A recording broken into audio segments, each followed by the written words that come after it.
Assalamualaikum warahmatullahi wabarakatuh. Kali ini kita akan mendengarkan kajian dari Gus Baha.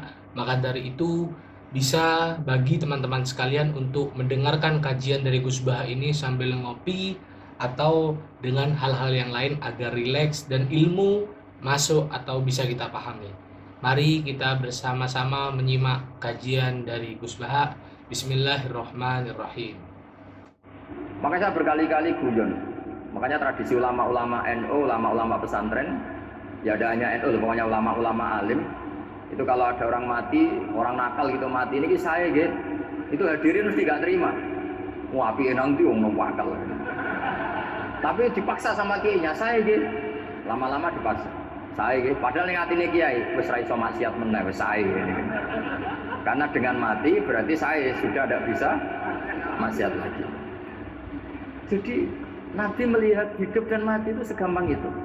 Kalau al-hayata ziyadatan li fi kulli khairin wal mauta rohatan li min kulli syarr.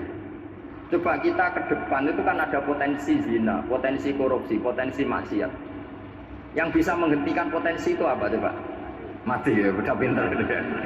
Sudah maju berarti. Berani mati. Berani. Tapi jangan di sini ngel-ngelo panitia.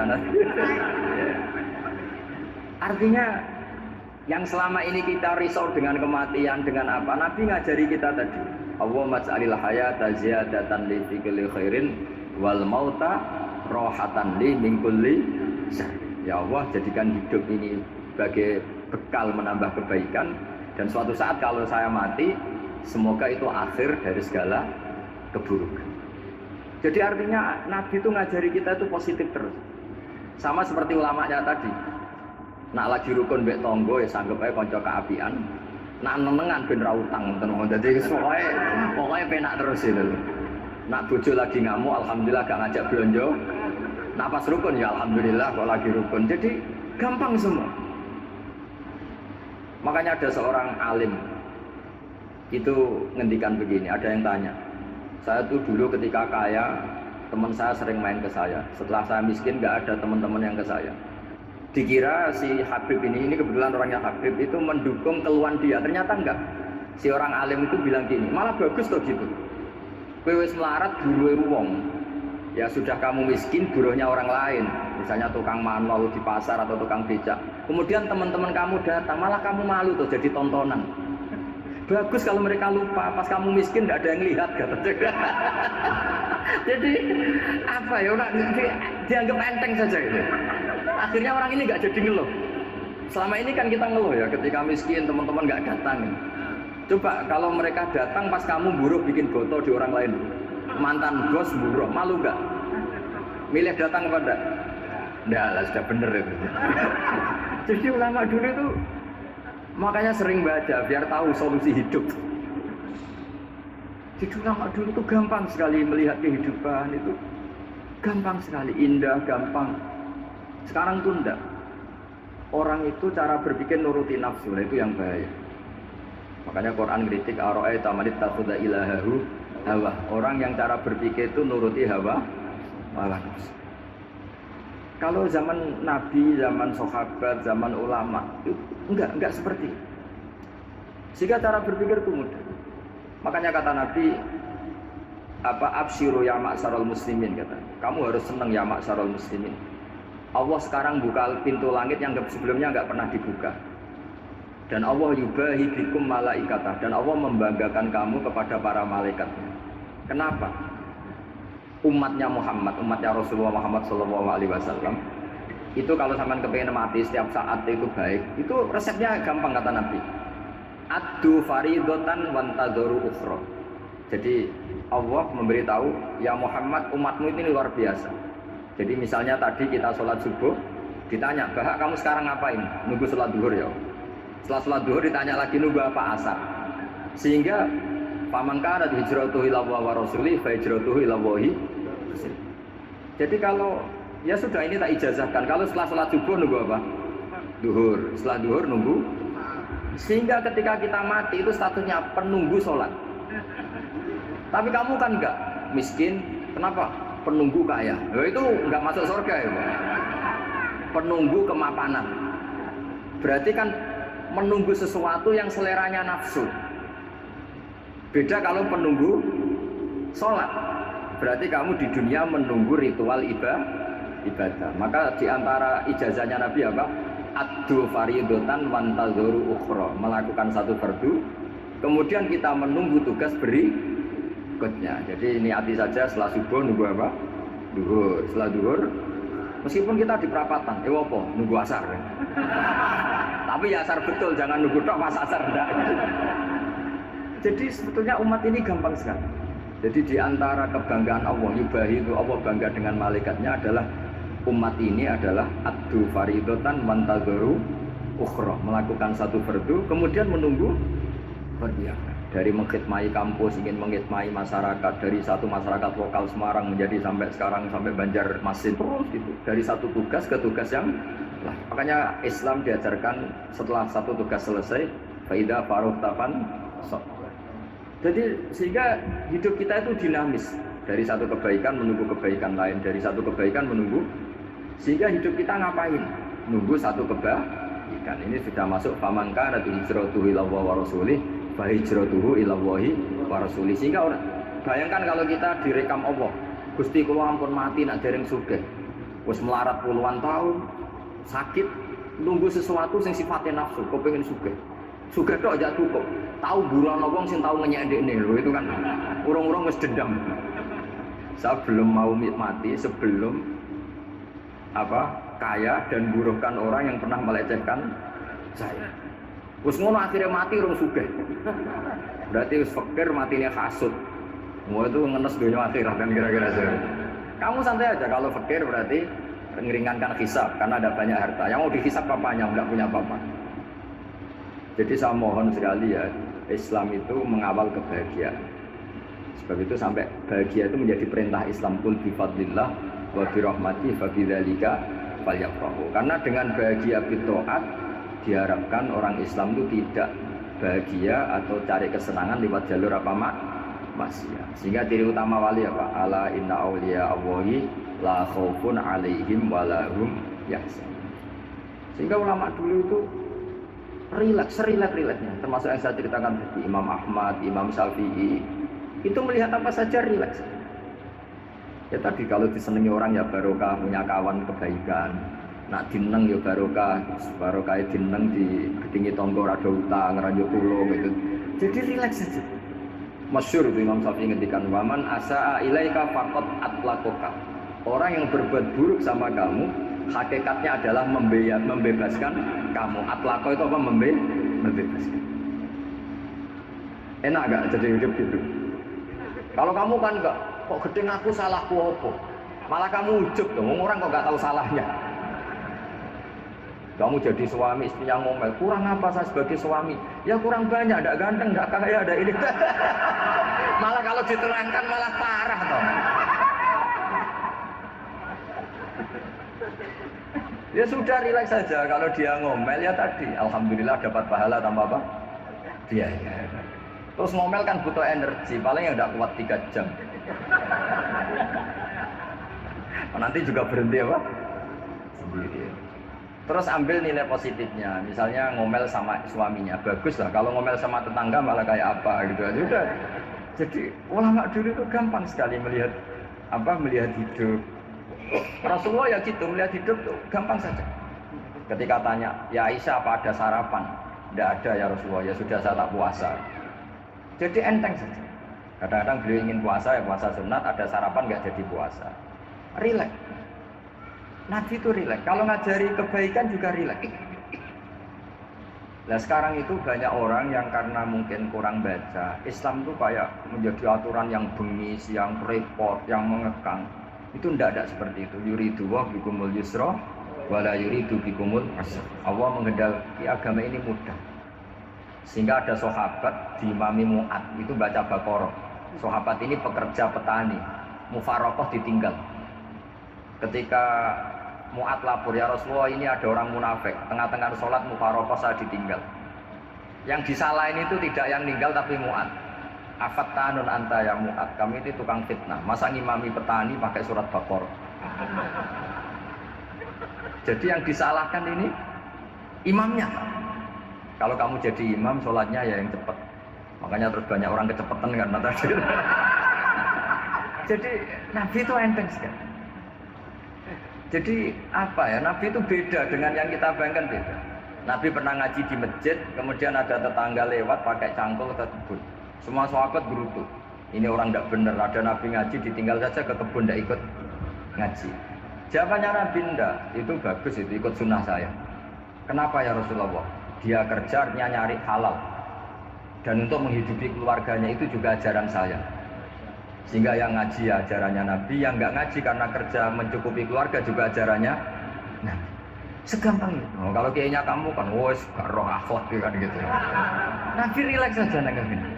Sampai bisa lihat itu di Ihya di bab Fadhailul Kasbi. Udan niku rahmat. Jadi nak sampean melayu saking udan berarti melayu saking napa?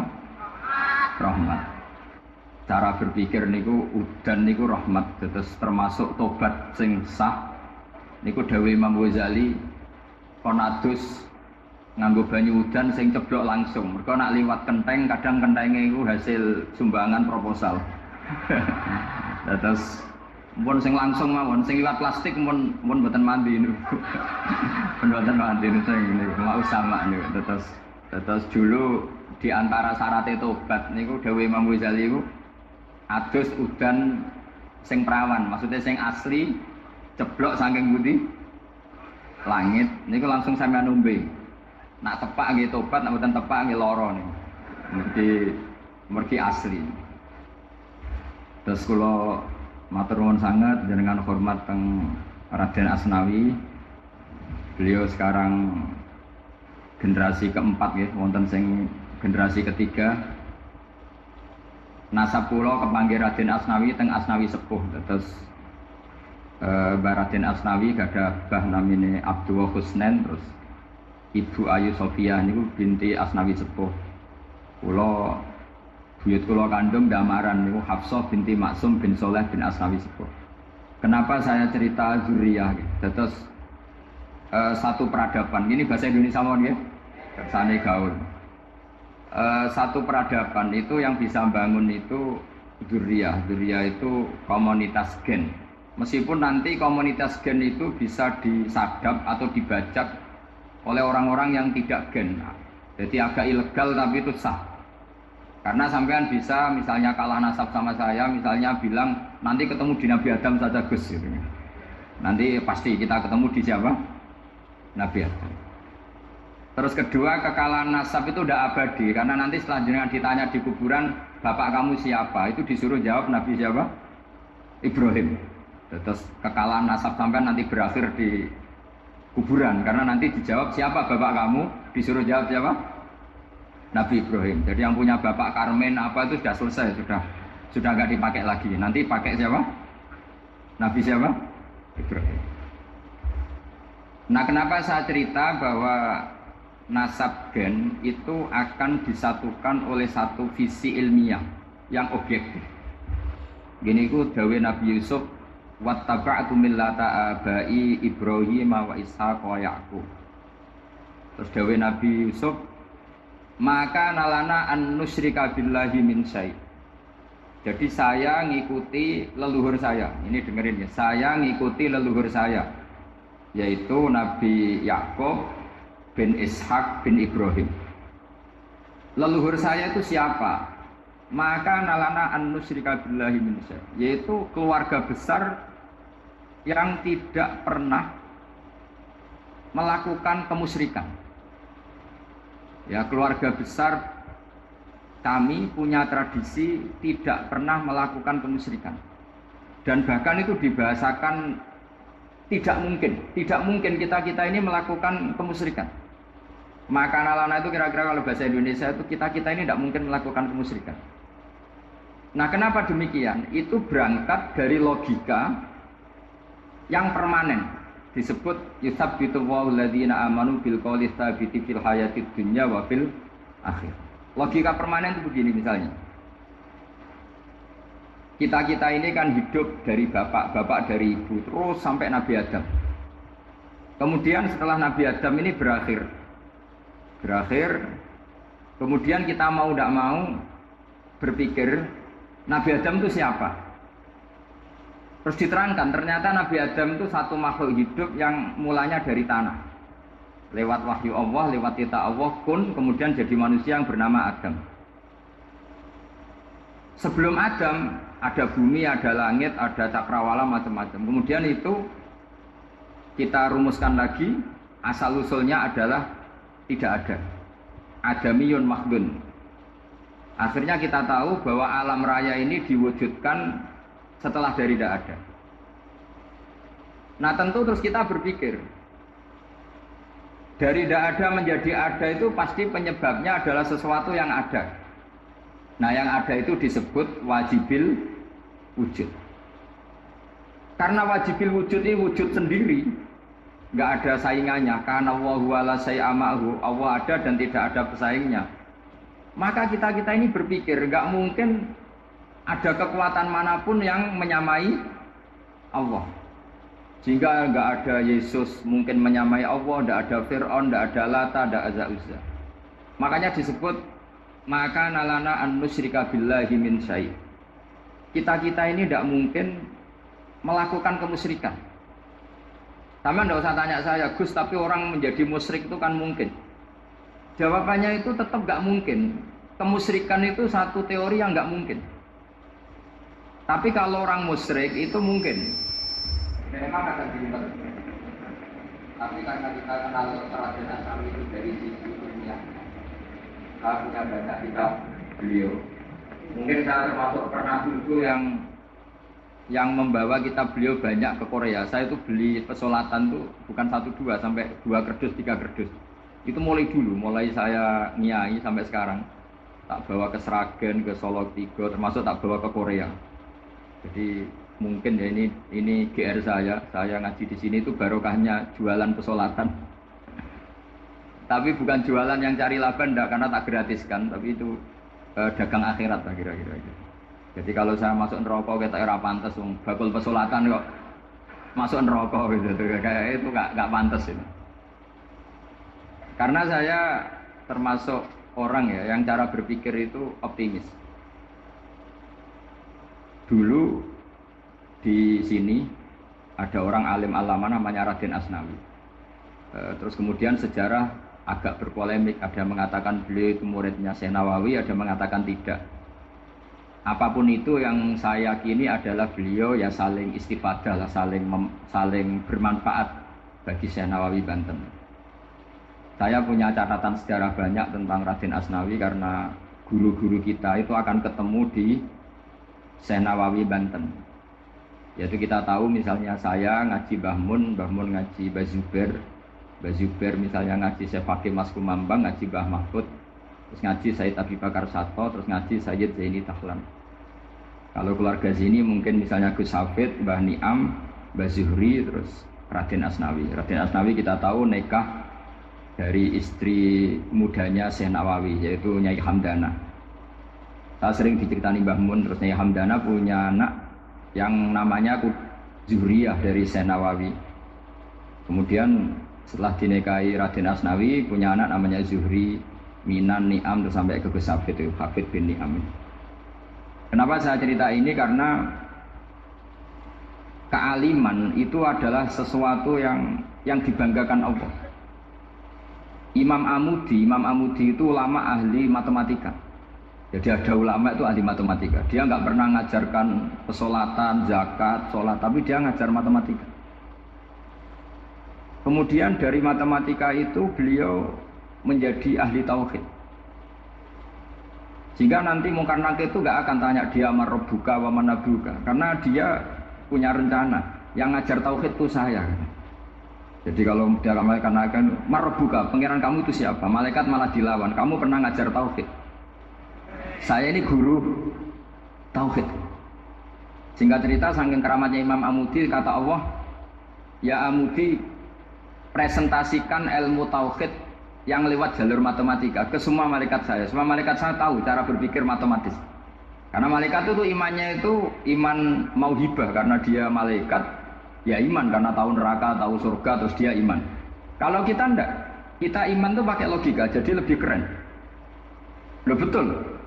Malaikat itu ketika bangga, ya Allah, apa ada orang yang imannya di atas kita? Jawabnya Allah ada. Siapa? Ya orang-orang kudus kata Allah. Kira-kira gitu. Kenapa? Ya betul. Karena kamu iman saya itu wajar, kamu tahu saya, tapi mereka nggak tahu saya tapi iman.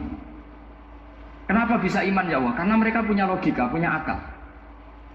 Akhirnya Imam Mahmudi disuruh sama Allah presentasikan logika tauhid kamu lewat jalur matematika. Malaikat disuruh dengerin semua, Isma'u ya malaikati, ini mimpinya wali. Terus Imam Mahmudi mulai mengajarkan nisbatul isnaini ilal wahid wa nisbatus salasa wal arba'ah ila ma la nihayatalah niku binisbatin wahidah, yaitu far'un minal asli wa huwa al wahid. Bo angka sebanyak apapun 2, 3, 4 sampai 1 miliar itu nisbatnya ke angka 1 adalah nisbatul far'i ilal asli. Semuanya berasal dari maka hadhil awalim atau hadal alam ila ma la nihayatalahu tetap semuanya ini cabang dari satu, yaitu wujud dari satu, yaitu Allah Subhanahu wa ta'ala. Sehingga semenjak itu ditiru sekian ulama. Akhirnya malaikatnya mantuk karena kepastian kalau Allah satu yang diyakini malaikat itu sepasti logika yang dibangun orang-orang manusia ini padahal tidak ngerti Allah Subhanahu wa ta'ala karena pakai akal. Hingga di pondok itu orang harus ngerti mantek. Orang mantek itu ilmu yang jelimet tapi menyenangkan. Biasanya sing sinau ambek rokokan, sawangannya kayak filosof. Jadi paling gak agak paham dia alasan. Yang penting nikmati rokok, tapi pikir nikmati pemikirannya, ternyata nikmati rokok. Kayak kemarin saya datang ke resepsinya Gus Agil. Saya itu tertawa terus. Karena dengerin Habib Mutohar. Saya membaca bahayanya rokok. Setelah tahu bahayanya saya berhenti membaca. Tak pikir itu kan setelah tahu bahayanya saya berhenti merokok. Ternyata enggak. Saya baca. Makanya saya berkali-kali guyon.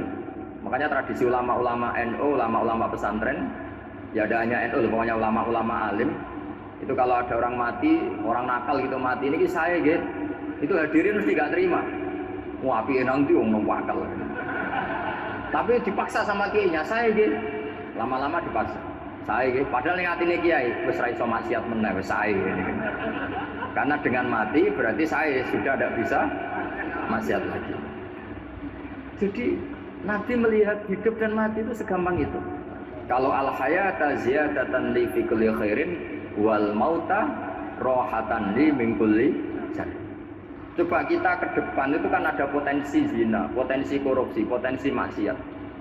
Yang bisa menghentikan potensi itu apa coba? Mati ya, udah pintar.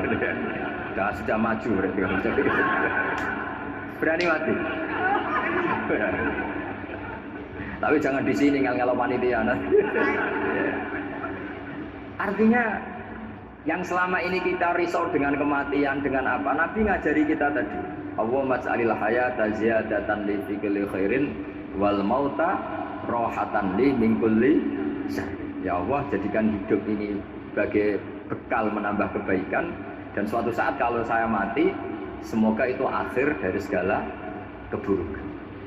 Jadi artinya Nabi itu ngajari kita itu positif terus. Sama seperti ulamanya tadi. Nak lagi rukun mbek tonggo ya sanggep ae kanca keapian. Nak nenengan ben ra utang ngoten. Dadi pokoke penak terus itu. Nak bojo lagi ngamuk alhamdulillah gak ngajak blonjo. Nak pas rukun ya alhamdulillah kok lagi rukun. Jadi gampang semua. Makanya ada seorang alim itu ngendikan begini, ada yang tanya. Saya tuh dulu ketika kaya, teman saya sering main ke saya. Setelah saya miskin, nggak ada teman-teman yang ke saya. Dikira si Habib ini kebetulan orangnya Habib itu mendukung keluhan dia. Ternyata enggak. Si orang alim itu bilang gini, malah bagus tuh gitu. Kowe wis melarat buruhe wong. Ya sudah kamu miskin, buruhnya orang lain. Misalnya tukang manol di pasar atau tukang becak. Kemudian teman-teman kamu datang, malah kamu malu tuh jadi tontonan. Bagus kalau mereka lupa, pas kamu miskin tidak ada yang lihat kata. Jadi apa ya, dianggap enteng saja gitu. Akhirnya orang ini nggak jadi ngeluh. Selama ini kan kita ngeluh ya, ketika miskin teman-teman nggak datang. Coba kalau mereka datang pas kamu buruh bikin foto di orang lain, mantan bos buruh, malu nggak? Milih datang apa enggak? Enggak lah, sudah bener itu. Jadi ulama dulu itu makanya sering baca biar tahu solusi hidup. Jadi ulama dulu itu gampang sekali melihat kehidupan itu, gampang sekali, indah, gampang. Sekarang tuh enggak. Orang itu cara berpikir nuruti nafsu, nah itu yang bahaya. Makanya Quran kritik ara'aita man ittakhadha ilahahu hawa. Orang yang cara berpikir itu nuruti hawa nafsu. Kalau zaman Nabi, zaman sahabat, zaman ulama itu enggak seperti itu. Sehingga cara berpikir itu mudah. Makanya kata Nabi, absyiru ya ma'syarul muslimin, kata. Kamu harus senang ya ma'syarul muslimin. Allah sekarang buka pintu langit yang sebelumnya enggak pernah dibuka. Dan Allah yubahi bikum malaikatah, dan Allah membanggakan kamu kepada para malaikatnya. Kenapa? Umatnya Muhammad, umatnya Rasulullah Muhammad SAW itu kalau sampean kepengen mati setiap saat itu baik, itu resepnya gampang kata Nabi. Addu faridotan wantadzoru ukhra. Jadi Allah memberitahu, ya Muhammad, umatmu ini luar biasa. Jadi misalnya tadi kita sholat subuh, ditanya, Bahak kamu sekarang ngapain? Nunggu sholat duhur ya. Setelah sholat duhur ditanya lagi nunggu apa asar. Sehingga faman kana hijratuhu ila Allah wa rasulih fa hijratuhu ila Allah. Jadi kalau ya sudah ini tak ijazahkan, kalau setelah sholat subuh nunggu apa? Duhur. Setelah duhur nunggu. Sehingga ketika kita mati itu statusnya penunggu sholat. Tapi kamu kan enggak miskin, kenapa? Penunggu kaya. Nah, itu enggak masuk surga ya, Pak. Penunggu kemapanan. Berarti kan menunggu sesuatu yang seleranya nafsu. Beda kalau penunggu sholat. Berarti kamu di dunia menunggu ritual ibadah. Maka diantara ijazahnya Nabi apa? Addu faridotan wantadzoru ukhra. Melakukan satu fardu, kemudian kita menunggu tugas berikutnya. Jadi niati saja setelah subuh nunggu apa? Duhur. Setelah duhur, meskipun kita di perapatan, apa? Nunggu asar. Tapi ya asar betul, jangan nunggu tok pas asar enggak. Jadi sebetulnya umat ini gampang sekali. Jadi di antara kebanggaan Allah, yubahi itu Allah bangga dengan malaikatnya adalah umat ini adalah addu faridotan wantadzoru ukhra, melakukan satu fardu kemudian menunggu berdiam. Dari mengkhidmati kampus, ingin mengkhidmati masyarakat, dari satu masyarakat lokal Semarang menjadi sampai sekarang sampai Banjarmasin terus gitu. Dari satu tugas ke tugas yang lain. Makanya Islam diajarkan setelah satu tugas selesai, faida faruhtafan. Jadi sehingga hidup kita itu dinamis, dari satu kebaikan menunggu kebaikan lain, dari satu kebaikan menunggu, sehingga hidup kita ngapain? Nunggu satu kebaikan. Ini sudah masuk faman kana hijratuhu ila Allah wa rasulih fa hijratuhu ila Allah wa rasulih. Sehingga orang bayangkan kalau kita direkam Allah, Gusti kula ampun mati nak dereng sugih. Wis melarat puluhan tahun, sakit, nunggu sesuatu sing sifatnya nafsu, kepengin sugih. Sugih tok aja cukup. Tahu burono wong sing tahu ngenyekne lho, itu kan urung-urung wis dendam. Sebelum mau mati, sebelum kaya dan buruhkan orang yang pernah melecehkan saya. Wis ngono akhirnya mati urung sugih. Berarti wis fakir matine hasud. Mau itu ngenes dunia akhirat kan kira-kira seperti. Kamu santai aja kalau fakir berarti meringankan hisab karena ada banyak harta. Yang mau dihisab papanya enggak punya apa-apa. Jadi saya mohon sekali ya, Islam itu mengawal kebahagiaan. Sebab itu sampai bahagia itu menjadi perintah Islam, kul bi fadlillah wa bi rahmati fa bidzalika falyafrahu. Karena dengan bahagia bitaat diharapkan orang Islam itu tidak bahagia atau cari kesenangan lewat jalur maksiat. Sehingga ciri utama wali apa? Ala inna auliya Allahi la khaufun alaihim wa la hum yahzanun. Sehingga ulama dulu itu rileks-rileksnya, termasuk yang saya ceritakan tadi, Imam Ahmad, Imam Syafi'i, itu melihat apa saja rileks. Ya tadi kalau disenangi orang ya barokah, punya kawan kebaikan. Nak dineng ya barokah dineng di gedingi tonggo rada utang, ranjuk tulung gitu. Jadi rileks saja. Masyhur itu Imam Syafi'i ngendikan, waman asaa ilaika faqad atlaqaka. Orang yang berbuat buruk sama kamu, hakikatnya adalah membebaskan kamu. Atlaqo itu apa? Membebaskan. Enak gak jadi hidup gitu? Kalau kamu kan enggak, kok gedeng aku salahku apa? Malah kamu ujub dong, orang kok gak tahu salahnya.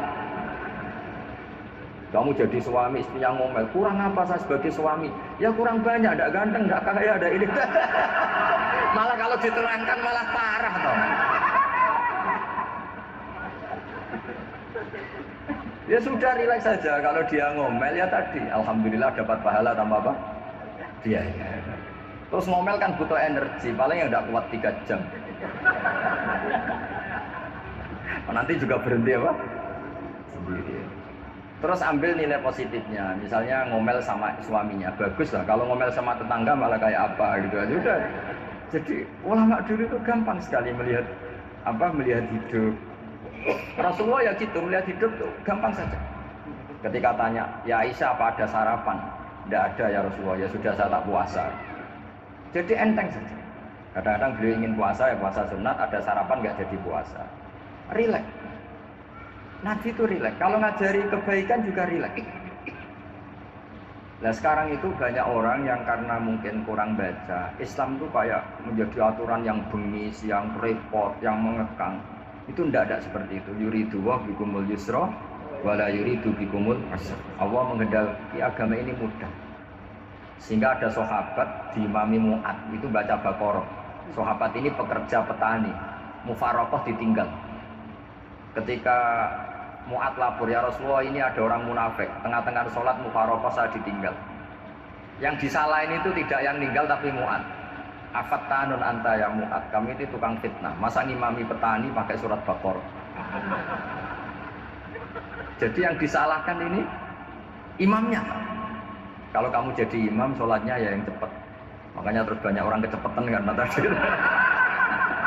Jadi Nabi itu enteng sekali. Jadi apa ya? Nabi itu beda dengan yang kita bayangkan beda. Nabi pernah ngaji di masjid, kemudian ada tetangga lewat pakai cangkul ke kebun.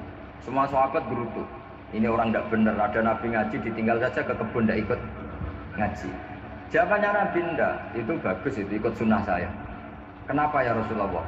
Dia kerja artinya nyari halal. Dan untuk menghidupi keluarganya itu juga ajaran saya. Sehingga yang ngaji ya ajarannya Nabi, yang nggak ngaji karena kerja mencukupi keluarga juga ajarannya Nabi. Segampang itu. Oh, kalau kayaknya kamu kan, wes gak roh akhlak kan gitu. Nabi rileks saja nengin. Sampai bisa lihat itu di Ihya di bab Fadhailul Kasbi. Udan niku rahmat. Jadi nak sampean melayu saking udan berarti melayu saking napa? Rahmat. Cara berpikir niku udan niku rahmat. Terus termasuk tobat sing sah. Niku dawuh Imam Ghazali konatus nganggo banyu udan sing ceblok langsung. Mergo nak liwat kenteng kadang kentenge iku hasil sumbangan proposal. Terus mun sing langsung mawon, sing liwat plastik mun mboten mandi niku. Mboten mandi niku sing mau sama niku. Terus dulu di antara syarat tobat niku dawuh Imam Ghazali iku adus udan sing perawan, maksudnya sing asli ceblok saking pundi? Langit niku langsung sampean nombe. Nak tepak nggih tobat, nak mboten tepak nggih lara niku. Mergi asli. Terus kula matur nuwun sangat jenengan hormat teng Raden Asnawi. Beliau sekarang generasi keempat nggih, wonten sing generasi ketiga. Nasab kula kepanggih Raden Asnawi teng Asnawi sepuh. Terus Mbah Raden Asnawi gadah bah namine Abdullah Husnen, terus Ibu Ayu Sofia niku binti Asnawi sepuh. Kula buyut kula kandung damaran niku Hafsah binti Maksum bin Soleh bin Asnawi sepuh. Kenapa saya cerita zuriyah gitu? Terus satu peradaban. Ini bahasa Indonesia mawon nggih. Kersane gaul. Satu peradaban itu yang bisa bangun itu zuriyah. Zuriyah itu komunitas gen. Meskipun nanti komunitas gen itu bisa disadap atau dibajak oleh orang-orang yang tidak gen. Jadi agak ilegal tapi itu sah. Karena sampean bisa misalnya kalah nasab sama saya, misalnya bilang nanti ketemu di Nabi Adam saja Gus gitu. Nanti pasti kita ketemu di siapa? Nabi Adam. Terus kedua, kekalahan nasab itu tidak abadi karena nanti selanjutnya ditanya di kuburan, bapak kamu siapa? Itu disuruh jawab Nabi siapa? Ibrahim. Terus kekalahan nasab sampean nanti berakhir di kuburan karena nanti dijawab siapa bapak kamu, disuruh jawab siapa? Nabi Ibrahim. Jadi yang punya bapak Karmen apa itu sudah selesai, sudah nggak dipakai lagi. Nanti pakai siapa? Nabi siapa? Ibrahim. Nah, kenapa saya cerita bahwa nasab gen itu akan disatukan oleh satu visi ilmiah yang objektif. Gini ku dawe Nabi Yusuf, wattaba'tu millata abai Ibrahim wa Ishaq wa Yaqub. Terus dawe Nabi Yusuf, maka nalana an nusyrika billahi min syai'. Jadi saya ngikuti leluhur saya. Ini dengerin ya. Saya ngikuti leluhur saya, yaitu Nabi Yakub bin Ishak bin Ibrahim. Leluhur saya itu siapa? Maka nalana an nusyrika billahi min syai', yaitu keluarga besar yang tidak pernah melakukan kemusyrikan. Ya, keluarga besar kami punya tradisi tidak pernah melakukan kemusyrikan. Dan bahkan itu dibahasakan tidak mungkin kita ini melakukan kemusyrikan. Maka nalana itu kira-kira kalau bahasa Indonesia itu kita ini tidak mungkin melakukan kemusyrikan. Nah, kenapa demikian? Itu berangkat dari logika yang permanen. Disebut yusabbitu Allahu alladziina aamanu bil qouli tsabiti fil hayatid dunya wa fil akhir. Logika permanen itu begini misalnya. Kita ini kan hidup dari bapak dari ibu terus sampai Nabi Adam. Kemudian setelah Nabi Adam ini berakhir, kemudian kita mau tidak mau berpikir Nabi Adam itu siapa? Terus diterangkan ternyata Nabi Adam itu satu makhluk hidup yang mulanya dari tanah. Lewat wahyu Allah, lewat titah Allah kun, kemudian jadi manusia yang bernama Adam.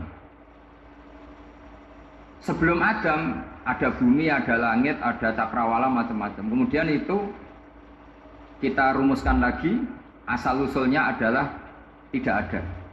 Adamiyun makhdun.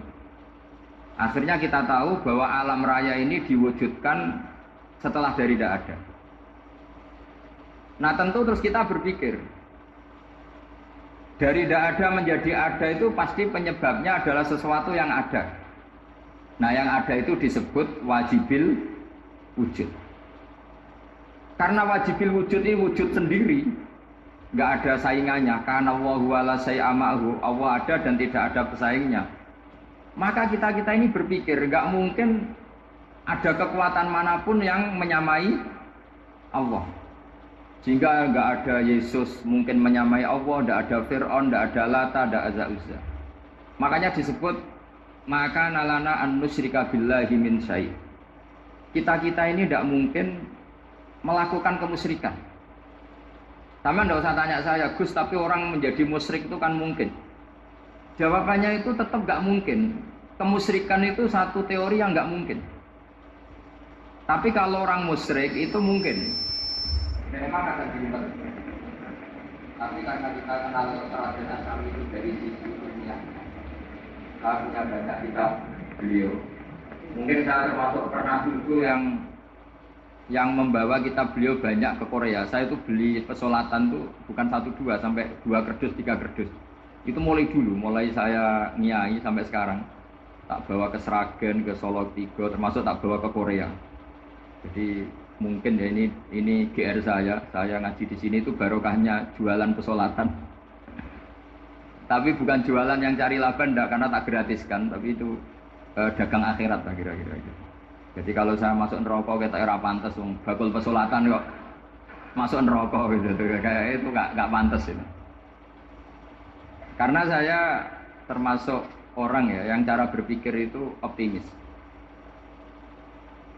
Dulu di sini ada orang alim alama namanya Raden Asnawi. Terus kemudian sejarah agak berpolemik, ada mengatakan beliau itu muridnya Syekh Nawawi, ada mengatakan tidak. Apapun itu yang saya yakini adalah beliau ya saling istifadah lah, saling bermanfaat bagi Syekh Nawawi Banten. Saya punya catatan sejarah banyak tentang Raden Asnawi karena guru-guru kita itu akan ketemu di Syekh Nawawi Banten. Yaitu kita tahu misalnya saya ngaji Mbah Mun ngaji Mbah Zubair misalnya ngaji Syekh Fakih Mas Kumambang, ngaji Mbah Mahfud terus ngaji Sayyid Abi Bakar Sato, terus ngaji Sayyid Zaini Tahlan. Kalau keluarga sini mungkin misalnya Gus Hafid, Mbah Niam, Mbah Zuhri, terus Raden Asnawi. Raden Asnawi kita tahu nikah dari istri mudanya Syekh Nawawi, yaitu Nyai Hamdana. Saya sering diceritani Mbah Mun, terus Nyai Hamdana punya anak yang namanya Zuhriyah dari Syekh Nawawi. Kemudian setelah dinikahi Raden Asnawi, punya anak namanya Zuhri, Minan, Niam, terus sampai ke Gus Hafid, itu Hafid bin Niam. Kenapa saya cerita ini? Karena kealiman itu adalah sesuatu yang dibanggakan Allah. Imam Amudi itu ulama ahli matematika. Jadi ada ulama itu ahli matematika. Dia nggak pernah ngajarkan pesolatan, zakat, sholat, tapi dia ngajar matematika. Kemudian dari matematika itu beliau menjadi ahli tauhid. Sehingga nanti Munkar Nakir itu nggak akan tanya dia marabbuka wa manabuka, karena dia punya rencana. Yang ngajar tauhid itu saya. Jadi kalau dia malaikat akan marabbuka, pangeran kamu itu siapa? Malaikat malah dilawan. Kamu pernah ngajar tauhid? Saya ini guru tauhid. Singkat cerita, saking keramatnya Imam Amudi, kata Allah, ya Amudi, presentasikan ilmu tauhid yang lewat jalur matematika ke semua malaikat saya. Semua malaikat saya tahu cara berpikir matematis. Karena malaikat itu imannya itu iman mauhibah, karena dia malaikat, ya iman karena tahu neraka, tahu surga, terus dia iman. Kalau kita enggak, kita iman tuh pakai logika, jadi lebih keren. Loh betul. Malaikat itu ketika bangga, ya Allah, apa ada orang yang imannya di atas kita? Jawabnya Allah ada. Siapa? Ya orang-orang kudus, kata Allah. Kira-kira gitu. Kenapa? Ya betul. Karena kamu iman saya itu wajar, kamu tahu saya, tapi mereka nggak tahu saya tapi iman. Kenapa bisa iman ya Allah? Karena mereka punya logika, punya akal. Akhirnya Imam Amudi disuruh sama Allah presentasikan logika tauhid kamu lewat jalur matematika. Malaikat disuruh dengerin semua, Isma'u ya malaikati, ini mimpinya wali. Terus Imam Amudi mulai mengajarkan nisbatul isnaini ilal wahid wa nisbatus salasa wal arba'ah ila ma la nihayatalah, niku binisbatin wahidah, yaitu far'un minal asli wa wa al wahid. Bo angka sebanyak apapun 2, 3, 4 sampai 1 miliar itu nisbatnya ke angka 1 adalah nisbatul far'i ilal asli. Semuanya berasal dari satu. Maka hadhil awalim atau hadal alam ila ma la nihayatalahu, tetap semuanya ini cabang dari satu, yaitu wujud dari satu, yaitu Allah Subhanahu wa ta'ala. Sehingga semenjak itu ditiru sekian ulama. Akhirnya malaikatnya mantuk karena kepastian kalau Allah satu yang diyakini malaikat itu sepasti logika yang dibangun orang-orang manusia ini, padahal tidak ngerti Allah Subhanahu wa ta'ala karena pakai akal. Hingga di pondok itu orang harus ngerti mantek. Orang mantek itu ilmu yang jelimet tapi menyenangkan. Biasanya sing sinau ambek rokokan, sawangane kayak filosof. Jadi paling gak agak paham dia alasan. Yang penting nikmati rokok. Tak pikir nikmati pemikirannya, ternyata nikmati rokok. Kayak kemarin saya datang ke resepsinya Gus Agil. Saya itu tertawa terus karena dengerin Habib Mutohar. Saya membaca bahayanya rokok. Setelah tahu bahayanya saya berhenti membaca. Tak pikir itu kan setelah tahu bahayanya saya berhenti merokok. Ternyata enggak. Saya baca. Makanya saya berkali-kali guyon.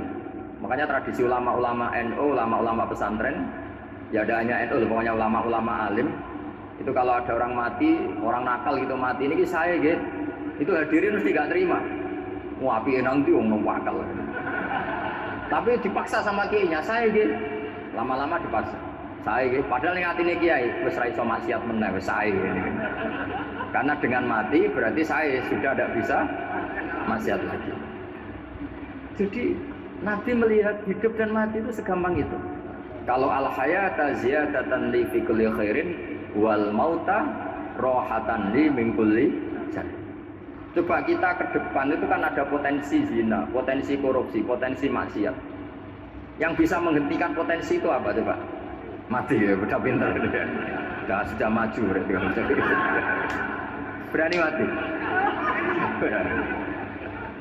Tapi jangan di sini ngel-ngelo panitia. Artinya yang selama ini kita risau dengan kematian, dengan apa? Nabi ngajari kita tadi. Allahumma ja'alil hayata ziyadatan li fi kulli khairin wal mauta rohatan li min kulli syarr. Ya Allah, jadikan hidup ini sebagai bekal menambah kebaikan, dan suatu saat kalau saya mati, semoga itu akhir dari segala keburukan. Jadi artinya Nabi itu ngajari kita itu positif terus. Sama seperti ulamanya tadi. Nak lagi rukun mbek tonggo ya sanggep ae kanca keapian. Nak nenengan ben ra utang ngono. Dadi pokoke penak terus itu. Nak bojo lagi ngamuk alhamdulillah gak ngajak blonjo. Nak pas rukun ya alhamdulillah kok lagi rukun. Jadi gampang semua. Makanya ada seorang alim itu ngendikan begini, ada yang tanya. Saya tuh dulu ketika kaya, teman saya sering main ke saya. Setelah saya miskin gak ada teman-teman yang ke saya. Dikira si Habib ini kebetulan orangnya Habib itu mendukung keluhan dia, ternyata enggak. Si orang alim itu bilang gini, malah bagus tuh gitu. Kowe wis melarat buruhe wong. Ya sudah kamu miskin buruhnya orang lain, misalnya tukang manol di pasar atau tukang becak. Kemudian teman-teman kamu datang, malah kamu malu tuh jadi tontonan. Bagus kalau mereka lupa, pas kamu miskin enggak ada yang lihat kata. Jadi apa ya, dianggap enteng saja gitu. Akhirnya orang ini nggak jadi ngeluh. Selama ini kan kita ngeluh ya, ketika miskin teman-teman nggak datang.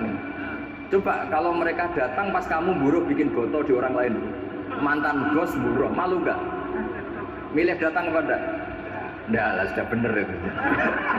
Jadi ulama dulu itu makanya sering baca biar tahu solusi hidup. Jadi ulama dulu itu gampang sekali melihat kehidupan itu, gampang sekali, indah, gampang. Sekarang tuh enggak. Orang itu cara berpikir nuruti nafsu, itu yang bahaya. Makanya Quran kritik ara'aita man ittakhadha ilahahu hawa. Orang yang cara berpikir itu nuruti hawa nafsu. Kalau zaman Nabi, zaman sahabat, zaman ulama itu enggak seperti itu. Sehingga cara berpikir itu mudah. Makanya kata Nabi, absyiru ya ma'syarul muslimin, kata. Kamu harus senang ya ma'syarul muslimin. Allah sekarang buka pintu langit yang sebelumnya nggak pernah dibuka. Dan Allah yubahi bikum malaikatah, dan Allah membanggakan kamu kepada para malaikatnya. Kenapa? Umatnya Muhammad, umatnya Rasulullah Muhammad SAW itu kalau sampean kepengen mati setiap saat itu baik, itu resepnya gampang kata Nabi. Addu faridotan wantadzoru ukhra. Jadi Allah memberitahu, ya Muhammad, umatmu ini luar biasa. Jadi misalnya tadi kita sholat subuh, ditanya, Bahak kamu sekarang ngapain? Nunggu sholat duhur ya. Setelah sholat duhur ditanya lagi nunggu apa asar. Sehingga faman kana hijratuhu ila Allah wa rasulih fa hijratuhu ila Allah. Jadi kalau ya sudah ini tak ijazahkan. Kalau setelah sholat subuh nunggu apa? Duhur. Setelah duhur nunggu. Sehingga ketika kita mati itu statusnya penunggu sholat. Tapi kamu kan enggak miskin. Kenapa? Penunggu kaya. Nah, itu enggak masuk surga ya. Penunggu kemapanan. Berarti kan menunggu sesuatu yang seleranya nafsu. Beda kalau penunggu sholat. Berarti kamu di dunia menunggu ritual ibadah. Maka di antara ijazahnya Nabi apa? Addu faridotan wantazuru ukhra. Melakukan satu fardu. Kemudian kita menunggu tugas berikutnya. Jadi niati saja setelah subuh nunggu apa?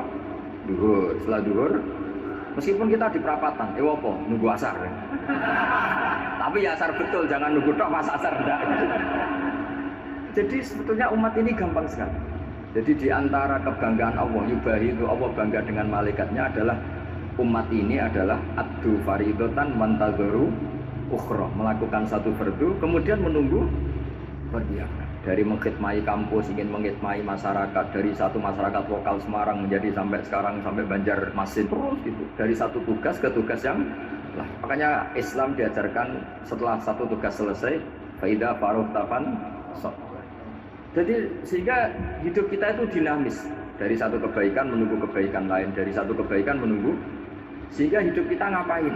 Nunggu satu kebaikan. Ini sudah masuk faman kana hijratuhu ila Allah wa rasulih fa hijratuhu ila Allah wa rasulih. Sehingga orang bayangkan kalau kita direkam Allah, Gusti kula ampun mati nak dereng sugih. Wis melarat puluhan tahun, sakit, nunggu sesuatu sing sifatnya nafsu, kepengin sugih. Sugih tok aja cukup. Tahu burono wong sing tau ngenyek ndekne lho, itu kan urung-urung wis dendam. Saya belum mau mati sebelum kaya dan burukan orang yang pernah melecehkan saya. Wis ngono akhirnya mati rong sugih. Berarti wis fakir matinya hasud. Mau itu ngenes dunia akhirat kan kira-kira saya. Kamu santai aja kalau fakir berarti meringankan hisab karena ada banyak harta. Yang mau dihisab papanya enggak punya apa-apa.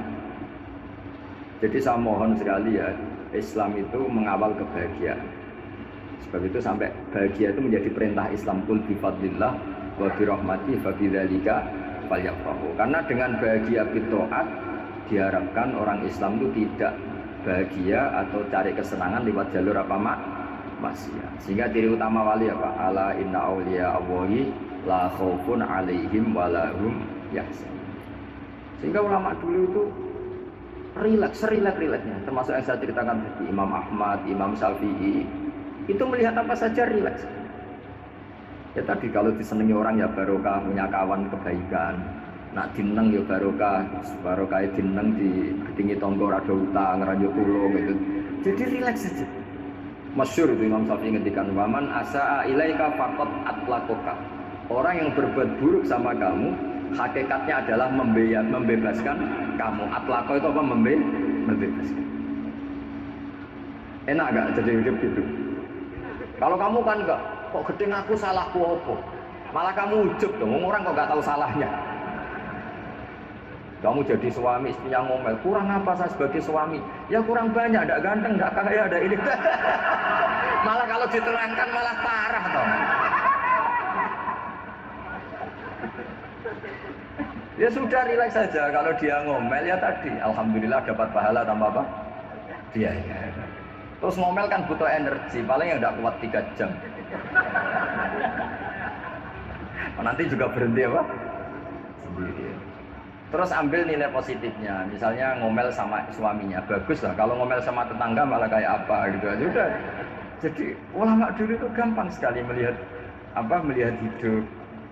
Rasulullah ya gitu, melihat hidup tuh gampang saja. Ketika tanya, ya Aisyah apa ada sarapan? Tidak ada ya Rasulullah, ya sudah saya tak puasa. Jadi enteng saja.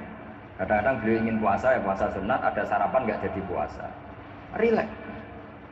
Nabi itu rileks. Kalau ngajari kebaikan juga rileks.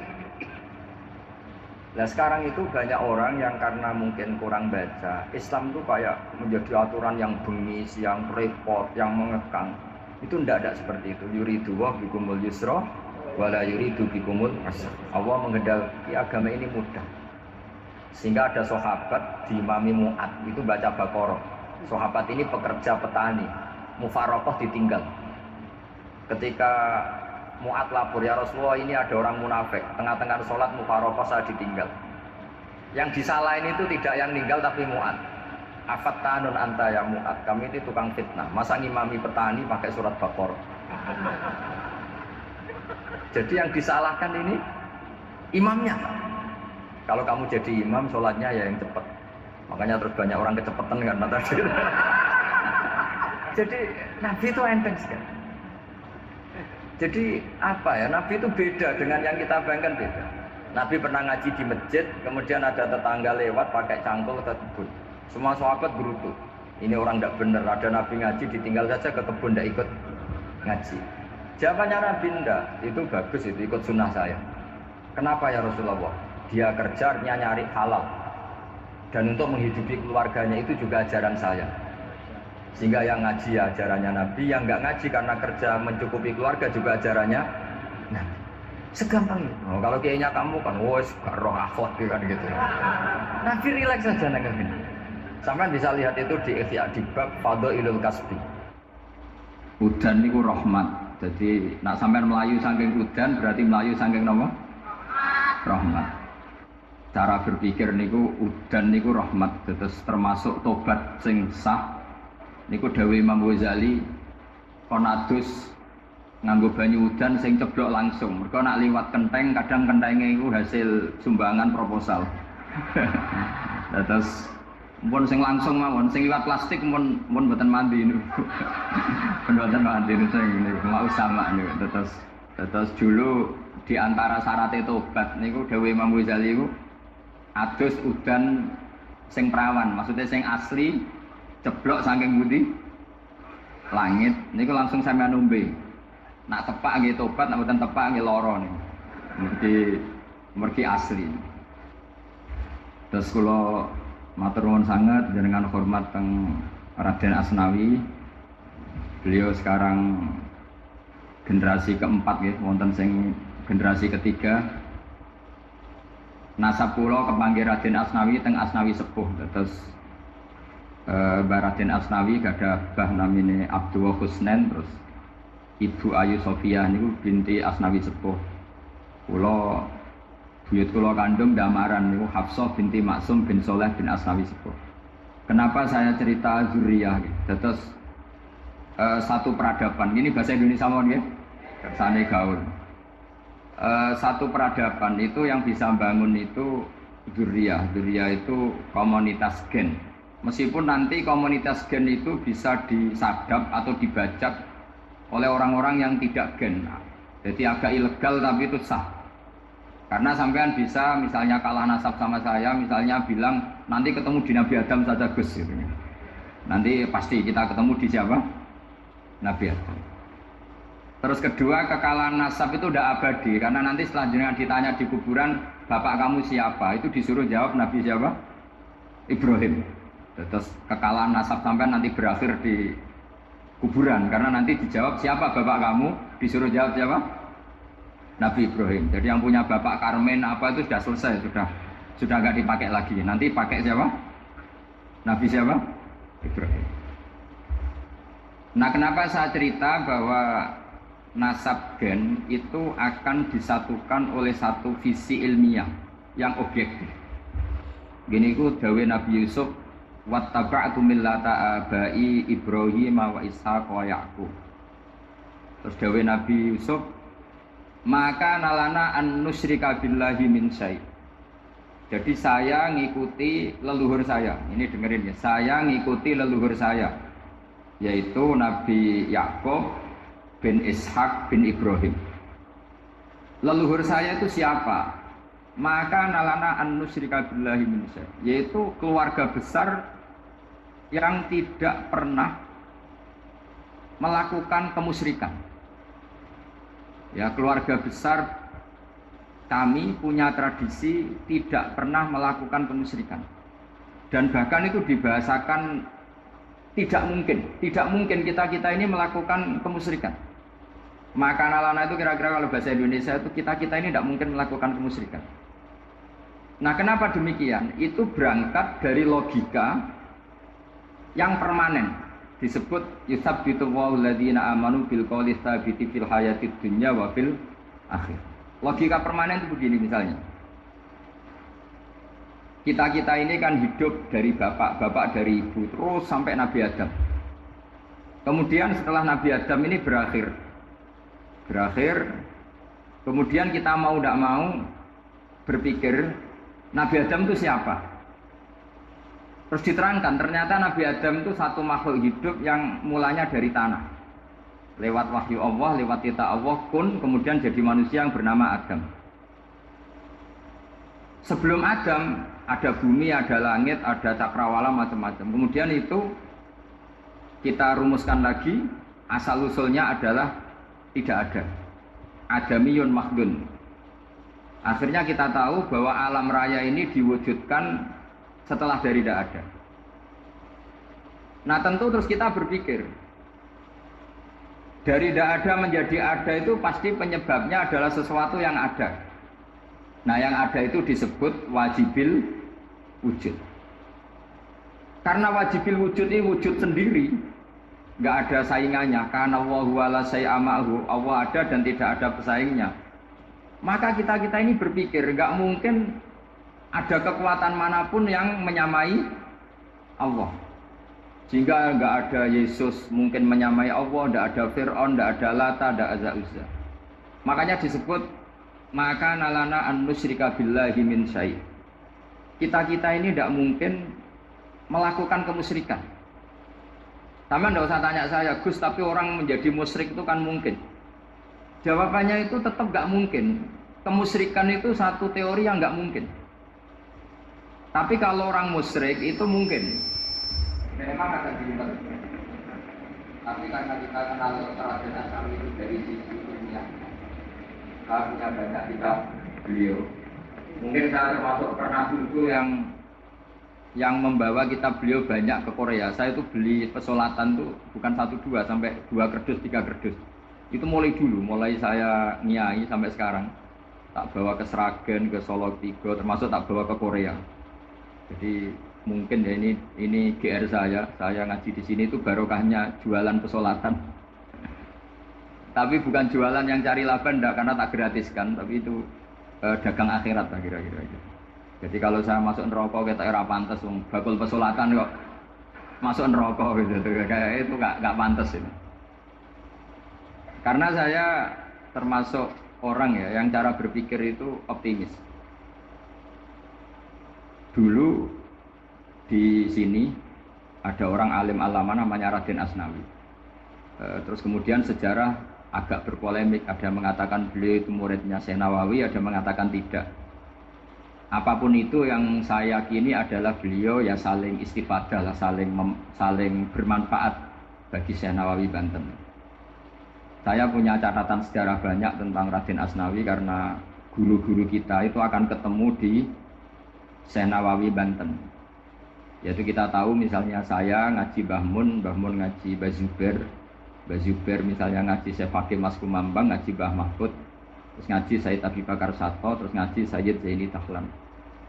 Kalau keluarga sini mungkin misalnya Gus Hafid, Mbah Niam, Mbah Zuhri, terus Raden Asnawi. Raden Asnawi kita tahu nikah dari istri mudanya Syekh Nawawi, yaitu Nyai Hamdana. Saya sering diceritani Mbah Mun, terus Nyai Hamdana punya anak yang namanya Zuhriyah dari Syekh Nawawi. Kemudian setelah dinikahi Raden Asnawi punya anak namanya Zuhri, Minan, Niam, terus sampai ke Gus Hafid itu, Hafid bin Niam. Kenapa saya cerita ini? Karena kealiman itu adalah sesuatu yang dibanggakan Allah. Imam Amudi itu ulama ahli matematika. Jadi ada ulama itu ahli matematika. Dia nggak pernah ngajarkan pesolatan, zakat, sholat, tapi dia ngajar matematika. Kemudian dari matematika itu beliau menjadi ahli tauhid. Sehingga nanti Munkar Nakir itu nggak akan tanya dia marabbuka wa manabuka, karena dia punya rencana. Yang ngajar tauhid itu saya.